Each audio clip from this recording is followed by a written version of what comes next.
Et donc le réflexe de Mohamed Yunus, le lendemain, c'est d'aller voir la première banque, juste à côté de ce village, pour leur demander de prêter de l'argent à ces gens-là. Voilà, ces gens-là sont doués, ils vont vous rembourser, prêter de l'argent.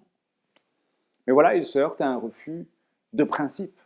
Ce n'est pas possible pour un banquier de prêter de l'argent à ces gens-là. Pour quelle raison? C'est très intéressant. Pour une raison toute bête, si on peut dire, mais importante, c'est parce que ces gens-là ne savent ni lire ni écrire. S'ils ne savent ni lire ni écrire, ils ne peuvent pas signer un contrat, ils ne peuvent donc pas emprunter l'argent à la banque.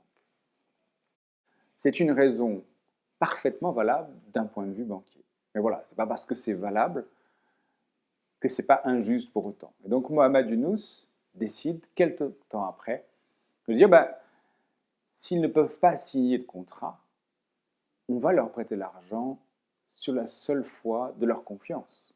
Parce qu'ils sont doués, ils vont rembourser, parce que c'est leur seule chance de s'en sortir, ils vont être capables de rembourser. Et donc à ce moment-là, Mohamed Yunus formule l'idée clé. L'idée clé, c'est je vais prêter de l'argent à ces gens-là, sans contrat, sur la base de la confiance. Et c'est moi-même qui vais emprunter cet argent. Et donc en juin 1976, il se présente à la banque et puis il dit, voilà, je vais emprunter de l'argent et je vais le donner sur la seule base de la confiance à ces gens-là. Évidemment, tout le monde essaye de le dissuader, on le prend pour un fou. On lui explique à quel point c'est n'importe quoi. Pourquoi? Parce que dans l'imaginaire populaire, les pauvres sont pauvres précisément parce qu'ils ne sont pas doués.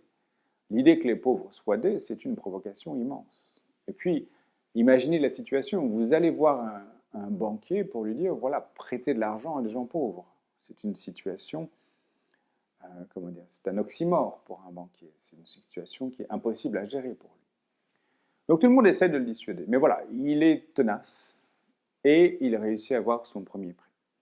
Il dit à ce moment-là, une chose qui est très intéressante du point de vue du processus d'innovation, il dit « Je ne savais pas si j'avais raison ou tort, je n'avais aucune idée d'où ce chemin allait me conduire, je marchais comme un aveugle.